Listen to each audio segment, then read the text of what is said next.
So a big goal here in this video is for you to understand intermolecular forces and how those influence the physical properties of molecules.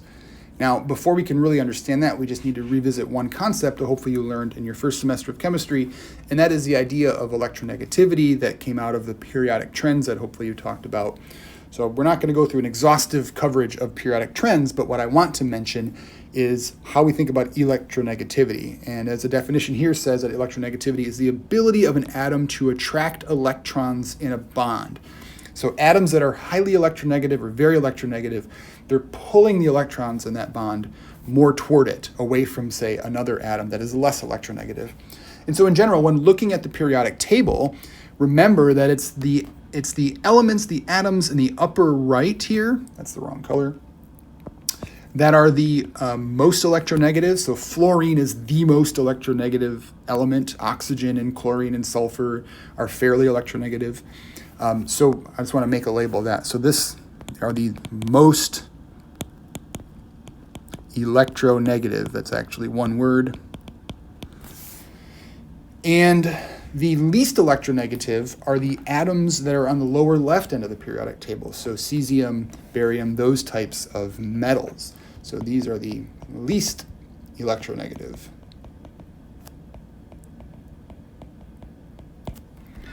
And you can sort of think of this as a continuum, as things on the lower left are the least electronegative, and as you move up and to the right, you approach the atoms that are the most electronegative. And so what I really want you to be able to do is you should be able to compare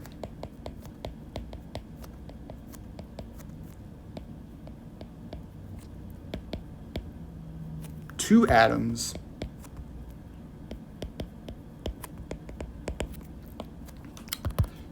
if you're shown a periodic table,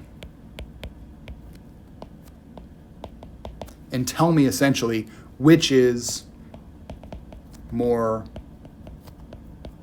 electronegative. So for example, if I asked you which is more electronegative, oxygen or fluorine? Well, fluorine is to the right of oxygen. So if things are to the right, they're more electronegative. Similarly, if we're looking at some metals, we've got manganese and nickel, let's say. Well, nickel is to the right of that manganese, so nickel is more electronegative. And it also works looking up and down. Oxygen is more electronegative than sulfur because it's higher up on the periodic table, right? So things that are to the right and up are the more electronegative. So please be able to do that. And once we understand that, we can start to understand bonding. And so bonding is the attraction between atoms, and this allows the formation of compounds or chemical substances. And we characterize bonds sort of on how the valence electrons are shared between those nuclei and how the electronegativity of those atoms in the bond, influences the way those electrons are shared. So we're going to look at three possibilities. And this really is a continuum. A continuum is something that, changes bit by bit. And so we're going to look at one extreme of the continuum and another extreme and something kind of in the middle. So let's say that we had very large difference in electronegativity. And so we're going to come up with some pretend atoms, whatever they happen to be. We're going to say one of them is atom A, and I'll draw a circle around it, and it's bonded to atom B. And we're going to say that, again, the electronegativity is very different between these. So we're going to say that the electronegativity of A is way greater than the electronegativity of B. And so what we're going to do is think about where the electrons are and how they're shared. So I'm going to use a dot to represent an electron, and we're going to call it cloud. So we're not really saying necessarily that one dot is one electron. We're just saying it's kind of the places where the electrons might be found. And so A is way more electronegative than B in this case, and so we can sort of think about it's going to have a lot of the electron cloud, right? A lot of these dots around there indicating high electron density. And B, again, we're talking about valence electrons, not all electrons. We're kind of thinking about the valence electrons. B is sort of like, hey, you really stripped me of electrons here. So it's only got a low density, few electrons, valence electrons around it. And so in a lot of ways, there's really no sharing going on. A really has taken the density of electrons away from B because of that large electronegativity distance. If this is the case, large differences in electronegativity, we call this an ionic bond. So things like salts, for example. So we'll talk a little bit more about that in a few minutes. Now let's look at a slightly different scenario where we have a modest difference in electronegativity, not vast, just, a little bit. And we're not going to quantify electronegativity in this class like you may have in your previous chemistry courses. We're just going to say big difference, little difference, no difference, that sort of thing.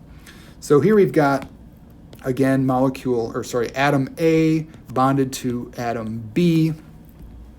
And now we're going to say that the electronegativity of A is, a little bit bigger than B, not enormously bigger than B. And so I'm going to represent that again by thinking about that electron cloud, and I will draw, again, a similar number of dots kind of randomly around A.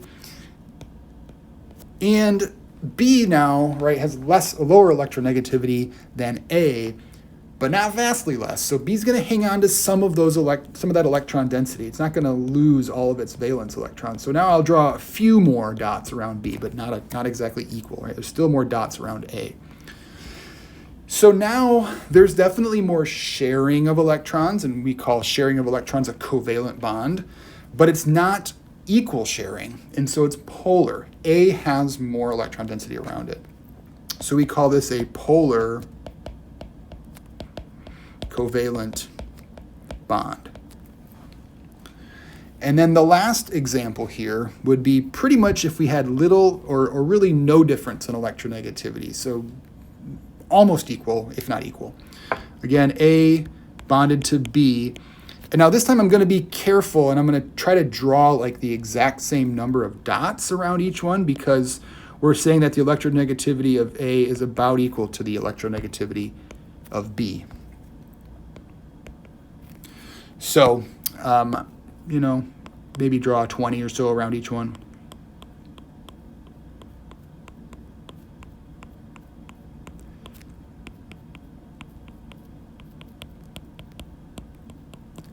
You don't have to be putting those dots precisely where I put them. Just kind of get the idea that as you're drawing these, right, we have when A is way more electronegative, way more of that valence electron density is around the A atom. A polar covalent bond, we see, a bit more of that electron density is around A versus B. And then we're pretty darn close to being equal in this case, because what this one is, this is what we call a nonpolar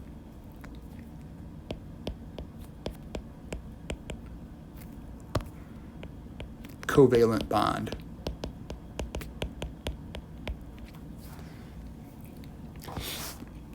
So what can we do with this information? Well, let's think about this polarity then, specifically for the covalent bonds. We're going to spend more time talking about covalent bonds than ionic bonds, but they're not going away fully. So let's think about the case for nonpolar. So this is when the electronegativity is pretty similar. This is certainly the case if you've got two identical atoms bonded together, because they're going to tug with the same electronegativity, so there's going to be no difference. Turns out carbons and hydrogens have similar enough electronegativities that is also nonpolar, that particular bond. So let's think of a molecule now. This one's called ethane, that has CC and CH bonds in it. So I'll show it bonded like this. This is the Lewis structure. If you were to go through and had the formula for this, you'd discover this is the proper structure for it. And so notice that it has these CC and CH bonds. Right? These are nonpolar. So pretty much everything in this molecule, this hydrogen and this carbon here, are tugging on the electrons with equal electronegativity, and the two carbons are as well. And so overall, the molecule has a pretty even distribution of those valence electrons, and so it's not, none of these are going to be polar in this case. So another way to say that is this molecule has no dipoles. However, water certainly does. So if we look at the structure of water, we've got the central oxygen and then 2 hydrogens, and then the lone pairs up here. And so now this is a OH bond, right? The OH bond is polar, both of them. And so this is pretty common in biochemistry and organic chemistry, right? Anytime we're seeing O's and N's, right? Think about the periodic table. Those are kind of in that upper right part.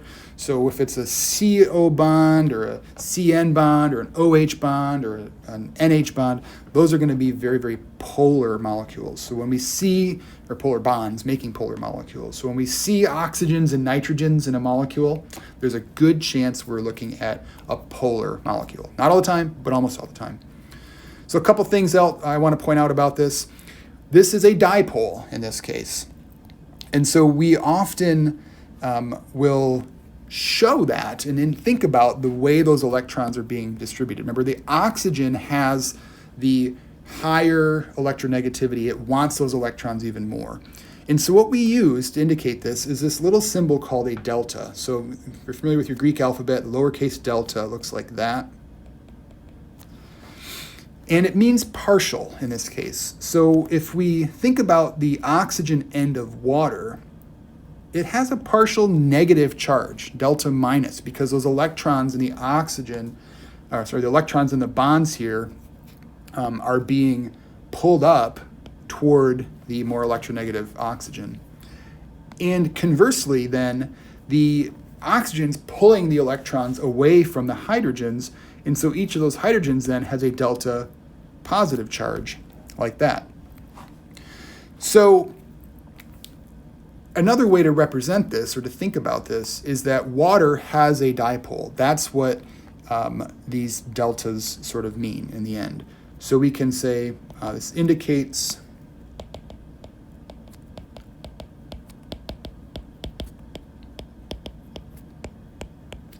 that water has a dipole.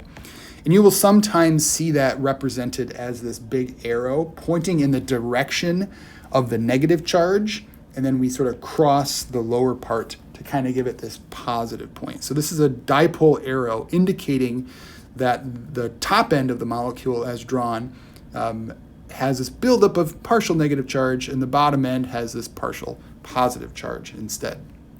So that's a polar molecule as opposed to a nonpolar molecule, ethane, shown above it. And the last one is our ionic compounds. We're going to talk about these, but there's not a ton to talk about. For example, sodium chloride, we have the sodium ion, which has an Na+, and then the chloride ion, which is Cl-, right? And so what's happened here is that chlorine wanted those electrons so bad, it pulled an electron away from sodium to give them that charge, that formal charge. So we had a transfer of electrons that led to the formation of Na+ and Cl-, but they're close together. And so when it's written as a compound, we get rid of those pluses and minuses because overall it's neutral, and we just say NaCl. And so that's one example of an ionic interaction where you have opposite charges. That's kind of the key there, or opposite charges. And so you could have other examples. We're not going to have an exhaustive list. We'll see more of these. But it could just be other situations where we've got some kind of positive charge and some kind of negative charge that are interacting somehow or another. And so we'll see other examples of that might not be salts, might not be atoms like or ions like this. They could be other types as well.